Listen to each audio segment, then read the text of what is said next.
الحمد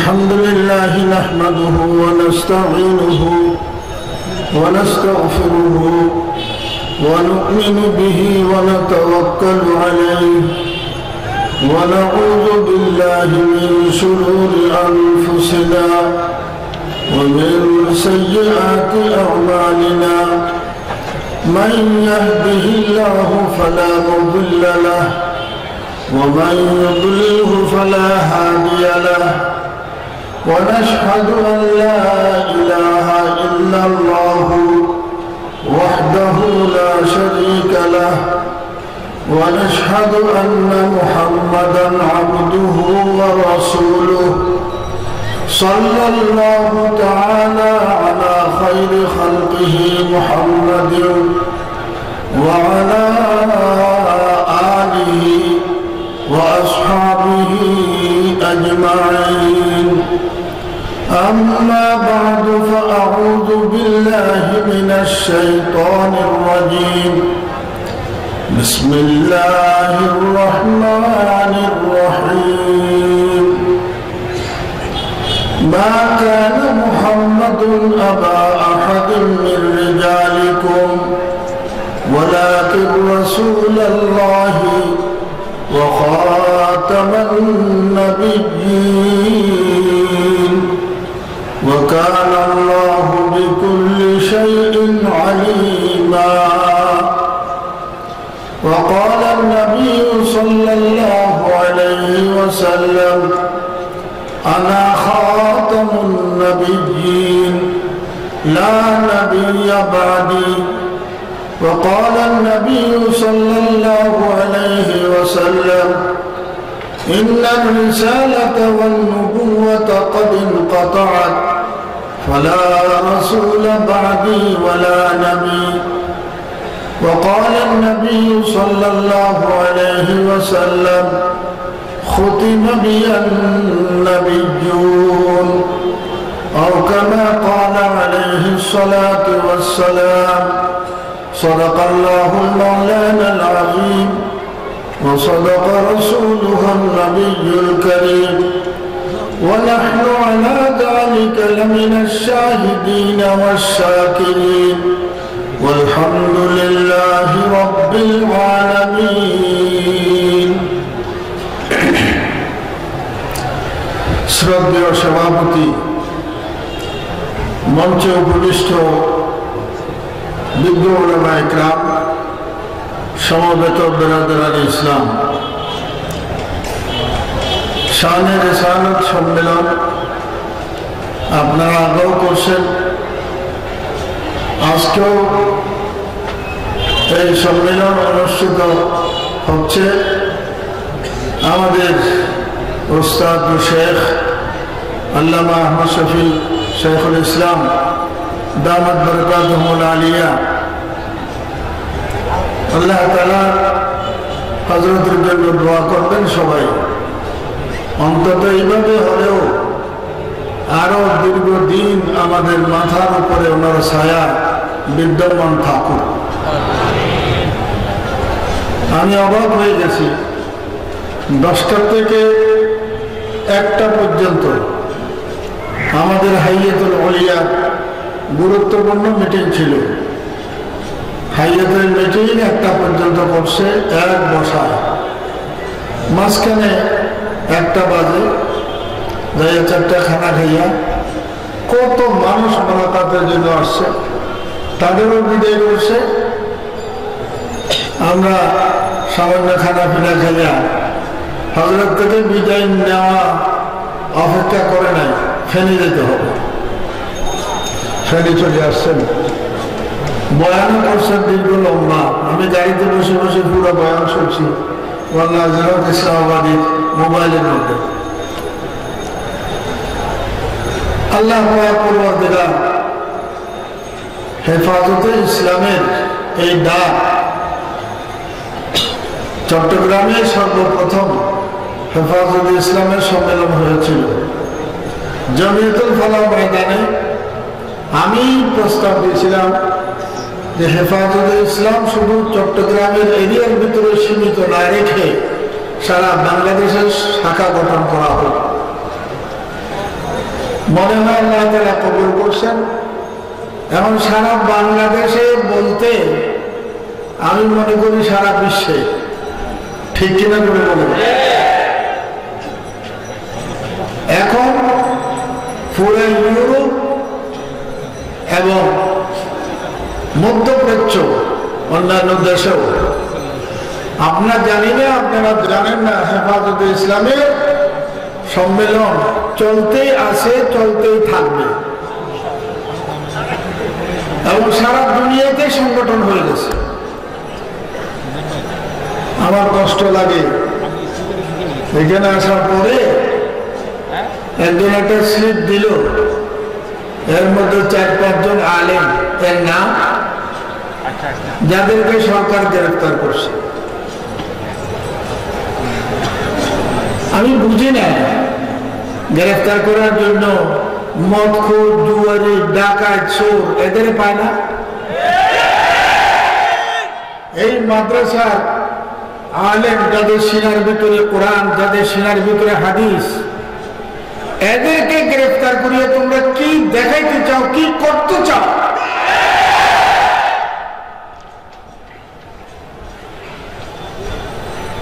শেখ হাসিনা স্বরাষ্ট্রমন্ত্রী এদেরকে বললে হয়তো এগুলি কি উদ্দেশ্যে গ্রেফতার করে আমাদেরও খবর নেই। তোমরা এত উৎসাহী হইয়া সরকারের নৈকট্য লাভ করার জন্য এই সমস্ত আলেমদেরকে গ্রেফতার করিয়া একটা ত্রাস সৃষ্টি করো। যারা এই আলেমরা সন্ত্রাসী নয়, যারা তাদেরকে গ্রেফতার করিয়া অত্যাচার করে, নির্যাতন করে, তারাই সন্ত্রাসী। তোমরা সন্ত্রাস করো। নামাজি, দিনদার, পরহেজগার আলেম ওলামা কেন তাদেরকে গ্রেফতার করতেছো? কি বুঝাইতে চাও? কোথায় ডাকাতি করছে, কার মাথায় বাড়ি দিছে, কোথায় গুলি চালাইছে?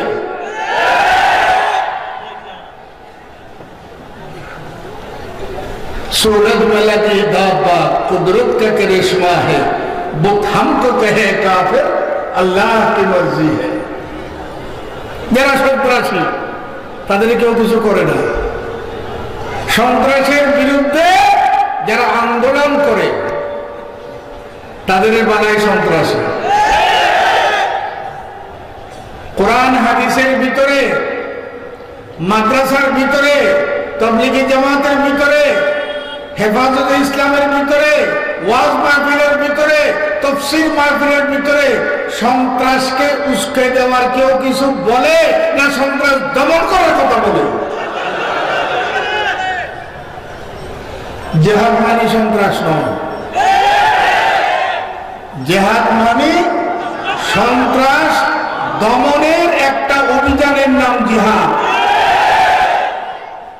আরবের সন্ত্রাসী জঙ্গিদেরকে সাইজ করার জন্য মুসলমানদের উপরে আল্লাহ জিহাদের হুকুম করছে।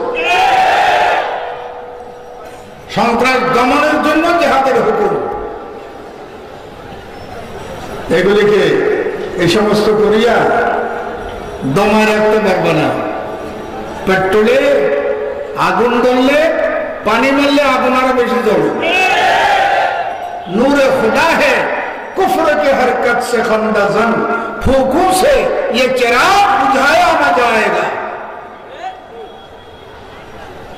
সময় তো কম, লম্বা কথা বলা যাবে না। ফুক মারিয়া ইসলামকে নিবে দিবে। এটা মোমবাতি পাইছো, কুফিবাতি পাইছো, ফুক মারলে নিবে যায়। কত সংক্ষেপে বলতে পারি জানি না। গ্রামের এক বুড়ো ঢাকা শহরে বাতিজার বাসায় বেড়াইতে গেছে। বাতিজা খানা পিনা খাওয়াইয়া চাচারে বিছনা করে দিছে, একটা রুম দিছে। চাচা এখানে ঘুমানো আরাম, এই পেপারটা পরে ঘুম আসলে লাইটটা বন্ধ করে ঘুমায় না। তো চাচা লাইট কেমনে বন্ধ করতে হয় জানে না। ঘুম যখন আসছে দূরের থেকে লাইটের মধ্যে ফুক মারে। লাইটের মধ্যে ফুক মারলে লাইট নিবে? কথা বলেন না কেন? চলে এখন করছে কি, নিরুপায় হইয়া চাচা দেখে যে লাইট দূরে আমার মুখের ফুক বোধে লাগে না। টেবিল আনছে, টেবিলের উপর একটা বাঙ্গা চেয়ার, এটার উপর খাড়াইয়া লাইটের মধ্যে মুখ লাগাইয়া জোরে জোরে ফুক মারছে। ফুক মারছে, ঠোঁট জ্বলে গেছে। ঠোঁট জ্বলার কারণে ধাক্কা খাইছে, দ্রোণ করে নিচে পড়ে গেছে। বিকট আওয়াজ, বাতিলের ঘুম ভাঙে গেছে। কি হলো? আমার চাচারে ঘুমাইতে দিলাম, হারুম দুরুম আওয়াজ শুনি কেন? দৌড়িয়ে দরজা খুলে দেখে টেবিল চেয়ারের তলে চাচা চিত্র করে রয়েছে। ও চাচা, কি হয়েছে? দৌড় বেড়া, তুই আমার ঘুমাইতে পড়েছিস, লাইট নিবে? এটা কোন জাতের লাইট লাগাইছিস? ফুক মারলেও নিবে না, বাতাস দিলেও নিবে না। আমি ফুক মারার জন্য মুখের কাছে নিয়ে ফুক দিছে, আমার ঠোঁটটাও জ্বলে গেছে। তোর বাসা আমি জীবনেও আসবো না। يريدون ليطفئوا نور الله بأفواههم والله متم نوره ولو كره الكافرون। আল্লাহ জ্বালানো কোরআনের বাতি, ঈমানের বাতি, ইসলামের বাতি, শরীয়তের বাতি নিবানোর জন্য ফুক মারবা, ঠোঁট জ্বলিয়া ফুলিয়া ছাই হয়ে দেবা, ইসলামের কিছু করতে পারবে। এটা কুফিবাদী বিষয়, ফুক মারলে নিবে। আল্লাহ বলতেছেন কাফেররা ইচ্ছা করে ইসলামের নূরের বাতিকে নিভে দেওয়ার জন্য যত চেষ্টা করে ততই তার আলো বাড়ে। এখনো বাড়বে। কয়জনকে গ্রেফতার করবে? মোদি, ভারতের মোদি নাগরিকত্ব আইন করে মুসলমানদেরকে ভারত থেকে বাইর করে দিল 20 কোটি মুসলমান। আমার বড় সুন্দর লাগছে, সেদিন আমি দেখছি বয়ান মাহমুদ মাদানী, হযরত হুসাইন আহমেদ মাদানী রহমতুল্লাহ আলাইহির নাতি মোল্লা আসাদ মাদানী সাহেবের ছেলে, বড় সুন্দর একটা কথা বলছে। তোমাদের যদি লাঠি থাকে আমাদের ফিট আছে, তোমাদের যদি লাঠি থাকে পিটানোর জন্য আমাদের কি আছে? ঠিক আছে। তোমাদের যদি গুলি থাকে আমাদের বুক আছে। ও মুসলমান, কথা এভাবে বলতে হবে ঈমান থাকলে। কয়জনকে গ্রেফতার করবা? বাংলাদেশের মধ্যে লক্ষ লক্ষ উলামা ইকরাম, সবাইকে গ্রেফতার করো, তোমার জেলখানে জায়গা হবে না। সেদিন বেশি দূরে নয়, উলামা ইকরামদেরকে গ্রেফতার করিয়া, গুম করিয়া, নিখোঁজ করিয়া অত্যাচার করবা, নির্যাতন করবা। মনে রাখবা, স্বেচ্ছায় কারাবরণ করার জন্য এই দেশের কোটি কোটি মুসলমান তৈরি হয়ে যাবে, স্বেচ্ছায় কারাবরণ করার জন্য। হ্যাঁ, ইসরায়েলের পরামর্শ নিয়ে কাজ করো, ইহুদির পরামর্শে কাজ করো। ইসরায়েলকে খুশি করার জন্য, ইহুদিকে খুশি করার জন্য, খ্রিস্টান ইহুদি প্রভুদেরকে সন্তুষ্ট করার জন্য। আমার তো মনে হয় ভারতের মধ্যে আবার মুসলমানের হাতে ক্ষমতা আসবে, আবার মুসলমানের হাতে ক্ষমতা আসবে। মোদি, মোদি নামটা কি রকম? গুয়ের নাম লইতে, পেশাবের নাম লইতে একটু ভাষা সুন্দর, মোদি। আর আমাদের দেশের মধ্যে কিছু মোদি আছে যারা মুসলমানদের সহ্য করতে পারে না, শানের এসালের সম্মেলন সহ্য করতে পারে না, টুপি সহ্য করতে পারে না, দাড়ি সহ্য করতে পারবে না। মুতু বিগাইজিকুম, সহ্য না করতে না করতে তোরা সিনা ফাটিয়ে মরে যাবে, ইসলামের কিছু করতে পারবে না। ইসরায়েল কত জাতের ষড়যন্ত্র যে করে, আমি যে বিষয়ে বলবো, খতমে নবুয়ত কি হোক, এটা আজকের থেকে নয়। আল্লাহ নবীর যুগে যখন আল্লাহ নবীকে মানুষের সম্মান করে, নবীর জন্য জীবন উৎসর্গ করে, জান কোরবান করে, খায়েশ হয়ে গেছে কয়েকজনের, নবীর এত সম্মান, মুসাইলামা কাযযাব কয় আমিও নবী, আসওয়াদ আনসী কয় আমিও নবী, তুলাইহা কয় আমিও নবী, সাজা কয় আমিও নবী। আল্লাহর নবী জীবদ্দশায় 4 জন নবুয়তের দাবি করছে, খাতামা করে দিয়েছে। আসওয়াদ আনসীকে হত্যা করার জন্য ফিরোজ দাইলামী রাদিয়াল্লাহু তাআলা আনহুকে আল্লাহর নবী ডাক দিয়েছেন, ফিরোজ ওহদের ময়দানে দমদাম শহীদ করছি, এত কষ্ট তোর পাই নাই, মাথার টুকরো টুকরো হয়েছে, এত কষ্ট পাই নাই। আসওয়াদ আনসী নবুয়তের দাবি করে আমার কষ্ট যে কষ্ট দিয়েছে, তুমি যাও তারা হত্যা করো। এরকম হঠাৎ এত বড় একটা দায়িত্ব একজনকে দিলে একটু চিন্তা যুক্ত হয়ে যাওয়া তো স্বাভাবিক। উনি একটু চিন্তা করছেন, খালি আল্লাহ নবীর হুকুম তো মানবে। চিন্তা করার পর আল্লাহ নবী কি উত্তর দিচ্ছেন ভালো করে মনে রাখবেন। ফিরোজ আসওয়াদ আনসীর মাথা কাটার জন্য, হত্যা করার জন্য তুমি যাইবা, ভয় করো না, তোমার সঙ্গী হইয়া কাজ করবে আল্লাহর রহমত, আমি মুহাম্মদের দোয়া। মনে রাখবেন, যারা খতমে নবুয়তের কাজ করবেন, আল্লাহর রাসূলের ইজ্জত সম্মান রক্ষার জন্য যুদ্ধ করবেন, আল্লাহর রহমত তাদের সঙ্গে হয়ে কাজ করবে, আল্লাহর নবীর দোয়া তাদের সঙ্গে থাকবে। হযরতে আল্লামা আনোয়ার শাহ কাশ্মীরি রাহমাতুল্লাহ বলছেন, বর্তমান কাদিয়ানী ফিতনার থেকে বড় ফিতনা দুনিয়ার মধ্যে নাই। এই ফিতনার মোকাবেলায় তোমরা জিহাদ করো, তোমরা যদি মারা যাও, তোমরা যুদ্ধ করার কারণে শহীদ হও, তোমাদের জান্নাতের গ্যারান্টি আমি দিলাম। আনোয়ার শাহ কাশ্মীরি রাহমাতুল্লাহ আলাইহি, ওনার নাতি মাওলানা খিজির কাশ্মীরি, হাজী মোল্লা আমজাদ শাহ কাশ্মীরি আমার বাসায় আসছেন, ওনার নাতিও আসছেন মাদ্রাসায়।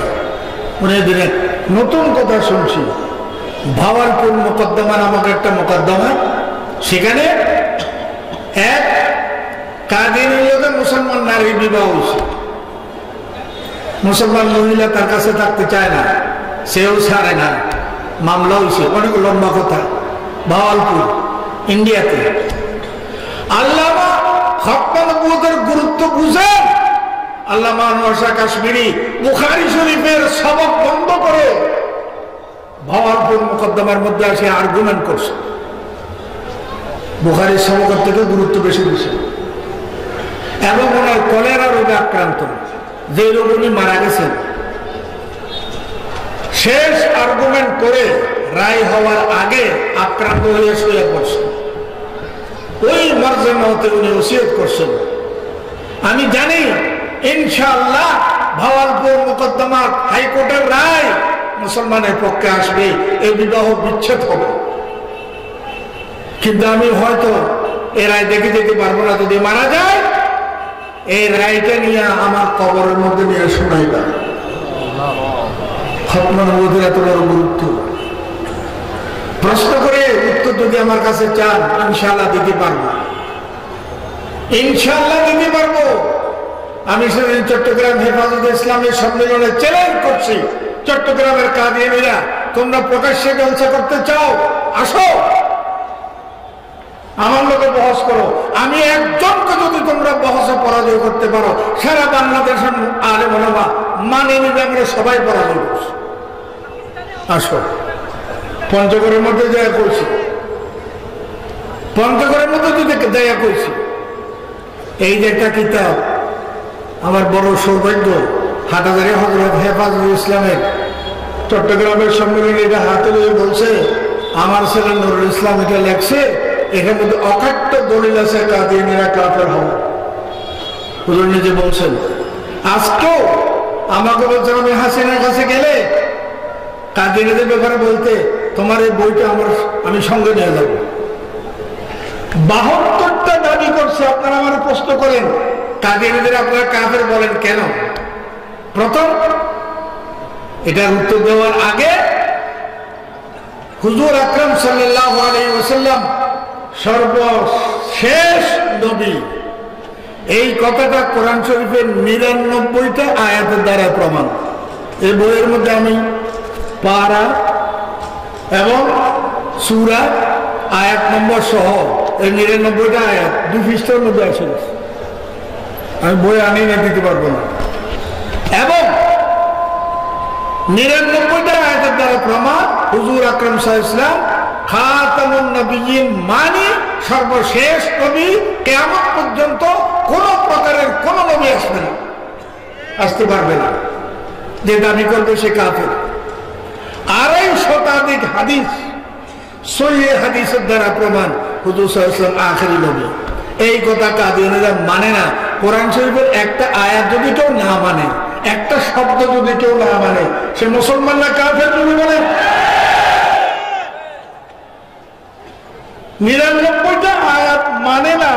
কাদিয়ানীদের কাফের বলার জন্য আমরা দাবি জানাইলে কেন কাফের বলার জন্য? তারাও তো নামাজ পড়ে, তাদেরও মসজিদ আছে, তারাও টুপি মাথা দেয়, তারাও দাড়ি রাখে, কি বলেন? তারাও তো এরকম। দেখতে শুনতে যদি মানুষ ওজন দেওয়ার সমান করেন, তো আবু জাহেলকে দেখতে মানুষ, আল্লাহ রসুলকে দেখতো মানুষ। দরবসুরত আদমি ইনসান বুঝে আহমদু আবু জাহল হাম একসা শুদে। আবু জাহেল আর মুহাম্মদ সাল্লাল্লাহু আলাইহি ওয়াসাল্লাম এক? কাদিয়ানী আর একজন মুসলমানকে এক হবে? এই জন্য 250 শতাধিক হাদিস তারা মানে না। কাদিয়ানীর এই জন্য কাফের। কোরআন শরীফের 99টা আয়াত মানে না, কাদিয়ানীর জন্য কাফের। হুজুর সাল্লাল্লাহু আলাইহি ওয়াসাল্লাম আমি যে আয়াত পড়ছি, যে আয়াতের মধ্যে খাতামুন নবিয়্যিন শব্দ বলছেন, গোলাম মোহাম্মদ কাদিয়ানীর লোকেরা সে একটা বাংলাদেশে বিনা পয়সায় বিতরণ করে কোরআন মজিদ এত বড় বলিয়ম, এটার মধ্যে জায়গায় জায়গায় জায়গায় জায়গায় তারিফ করছে, অপব্যাখ্যা করছে, অপব্যাখ্যা করছে। সে বলে খাতাম মানে শ্রেষ্ঠ নবী। তাফসীর তুমি বেশি ভালো জানো না, আল্লাহ রাসূল বেশি ভালো জানে। আরে জোর বলেন না, কাদিয়ানী ভালো জানে না আল্লাহ রাসূল? আল্লাহ রাসূল ব্যাখ্যা করছে, সময় নাই, আমার আগে করে দিয়েছে, সময় কম। যে খাতামুন নবিয়্যিন কোরআনে আছে, আল্লাহ রাসূলের তাফসীর আনা খাতামুন নবিয়্যিন হুবহু। কোরআন শরীফের শব্দ আল্লাহ নবী নিজে বললেন।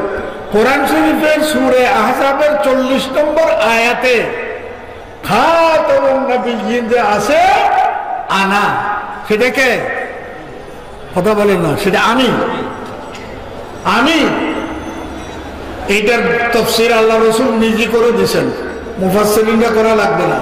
কি আনা খাতামুন নবিয়্যিন, তরজমা, এটা তাফসীর, এটা ব্যাখ্যা, লা নবিয়্যা বাদি। খাতামুন নবিয়্যিন মানে আমার পরে কিয়ামত পর্যন্ত কোন নবী নাই। গোলাম মোহাম্মদ কাদিয়ানী বলে কি আমি নবী? আমি কি 72টা দাবি করছে, এটার মধ্যে আমি লেখছি আন্দাজি না। গোলাম মোহাম্মদ কাদিয়ানীর লেখা জীবনে যা লেখছে 23 ভলিউমে, মোটা মোটা ভলিউম, 23 খণ্ড। এটা আমি বহুত কষ্ট করে ইংল্যান্ডের থেকে আনি আমার কাছে হেফাজতে রাখছি দলিল দেওয়ার জন্য। এটার পৃষ্ঠা নম্বর সহ গোলাম মোহাম্মদ কাদিয়ানীর হুবহু রুহানে খাজায়ের নাম দিছে। এই কিতাবের উর্দু ভাষাও লেখা আছে, বাংলা অনুবাদ করা আছে, খণ্ড নম্বর, পৃষ্ঠা নম্বর সব লেখা আছে। এটা দিয়ে আমি চ্যালেঞ্জ করে কাদিয়ানীদেরকে, এখানে যদি ফেনীতে কেউ থাকে আসো, আমি যদি প্রমাণ করতে না পারি আমি কাদিয়ানী হয়ে যাবো, তোমাদের দলে জন্ম। আর যদি প্রমাণ করতে পারি তোমরা কাদিয়ানী মুসলমান হয়ে যাও, তওবা করো, মুসলমান হও। এখন বাংলাদেশকে বড় উর্বর জায়গা কাদিয়ানীরা পাইছে। তার মানে বুঝেন, বাংলাদেশের মানুষ বলি ওই পঞ্চগড়ের মধ্যে একটা জায়গা কিনিয়া আহমদনগর নাম দিছে। আহমদনগর মানে গোলাম আহমদনগর। এখানে আরো জমি কিনতেছে, বিরাট এরিয়া, গরিব গরু বাজারে যেখানে পায়। আহমদিয়া মুসলিম জামাত, ছেলে কালো, নাম দিয়েছে লাল মিয়া। ছেলে কি কালো, লাল মিয়া নাম দিলি কে? এমনিও কালো, নামটাও যদি কালো দিই, কালো মিয়া নাম দিয়া হ্যাঁ আরো কষ্ট দিল, এই জন্য লাল মিয়া নাম দিছি। আসলে কাফের, নাম দিছে আহমদিয়া মুসলিম জামাত। দারুল উলুম দেওবন্দের মোহতরম সাহেব হযরত মাওলানা আবুল কাসেম নোমানী সাহেব আমাদের খিলগাঁও জাগরণী মাঠে বয়ান দিছে, একটা কথা পরিষ্কার বলছেন, মুসলমানদের মধ্যে কত দল আছে, কত জামাত আছে, কেউ নামের লোকে মুসলিম লাগায় না। লাগায় বিএনপি মুসলিম জামাত, হয় কেউ জাতীয় পার্টি মুসলিম জামাত, জাসদ মুসলিম জামাত বলে, হ্যাঁ তারা মুসলিম লাগাইছে কেন? আসলে মুসলমান না, ধোঁকা দেওয়ার জন্য মুসলমান। এজন্য আমি আপনাদের খেদমতে অনুরোধ করব, কাদিনীরা কাফের কেন আমি একবারই বললাম, প্রমাণ আছে। ইসরায়েলে সারা বিশ্বে তাদের প্রাণ কেন্দ্র, কেন্দ্রীয় অফিস হলো ইসরায়েলের রাজধানী তেল আবিবের মধ্যে। তারা যদি মুসলমান হয়, ইসরায়েলের রাজধানীতে কেন তাদের কেন্দ্রীয় অফিস? বুঝলেন না? চেষ্টা করছে। মনে রাখবেন, বাংলাদেশে তাবলীগ জামাতকে দুই ভাগ করার জন্য আমাদের দেশের ধর্মমন্ত্রী বলছে, আর কেউ লাগবে না। কি বলছে?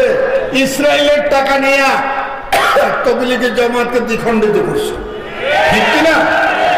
এখনো চেষ্টা করতেছে খতমে নবুয়তের আন্দোলনকে ব্যাহত করার জন্য। সুপরিকল্পিত ষড়যন্ত্র চলতেছে আমাদের চেহারায়, আমাদের টুপি, আমাদের দাড়ি সঙ্গে লইয়া। সতর্ক থাকতে হবে, সতর্ক থাকতে হবে। আমি শেষ কথা আপনাদের খেদমতে বলবো, হাটহাজারী হযরতের ইচ্ছা, আমার একটা ইচ্ছা বাকি আছে। কওমি মাদ্রাসার সনদের স্বীকৃতি হয়ে গেছে, এটা আশা ছিল, আল্লাহ আশা পুরোছে। আরেকটা আশা, বাংলার জমিনে সরকারিভাবে, রাষ্ট্রীয়ভাবে কাদিয়ানীদেরকে সরকার অন্যান্য মুসলিম রাষ্ট্রের মতো অমুসলিম সংখ্যালঘু ঘোষণা করতে হবে। এই দাবির সাথে আপনারা একমত কিনা?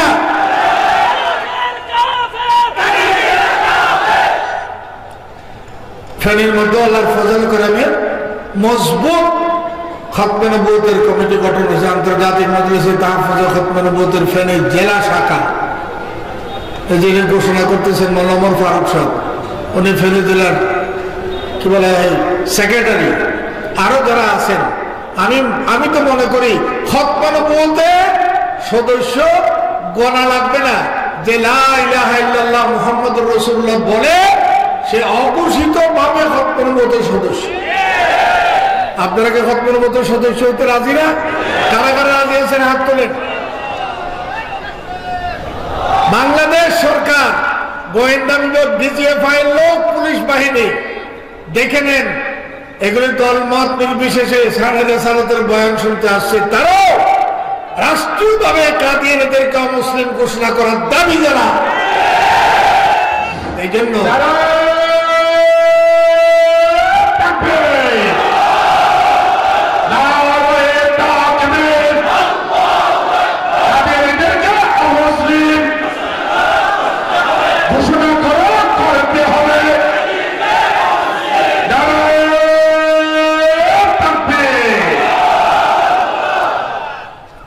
ফেনী জেলার মধ্যেও অনুরোধ করবো, সেক্রেটারি সাহেব আছেন, আপনারা সবার সহযোগিতায় শানে রেসালাত সম্মেলন হলো। ইজতেমার পরে জানুয়ারি ফেব্রুয়ারির মধ্যে বিশাল আকারে খতমে নবুয়ত সম্মেলন করবেন। আমার দোস্ত মোহতারাম হযরত মাওলানা আবুল কাসেম সাহেব এখানে আছেন, ওনাকেও বলছি, আপনাদেরও বলতেছি, আপনারা সবাই খতমে নবুয়ত সম্মেলন করতে রাজি আছেন তো? ইনশাআল্লাহ একদম দলমত নির্বিশেষে জায়গা জায়গা থেকে মিছিল সহকারে আসবেন, যেদিন তারিখ ঘোষণা হয়। হুজুরের আশা সারা বাংলাদেশ জাগ্রত করার পরে ঢাকা শহরে সরোয়ার্দী উদ্যানে বিশাল আকারে খতমনবর সম্মেলন করে শেখ হাসিনাকে বলা হবে, দেখো দেশের মানুষ চায় কাদিনীদের কাফের ঘোষণা করতে। হুজুরের এই আহ্বানের সাথে আমরা সবাই একমত আছি তো ইনশাআল্লাহ। আখিরু দাওয়ানা আলহামদুলিল্লাহ। সংগ্রামের উপস্থিতি এ পর্যায়ে গুরুত্বপূর্ণ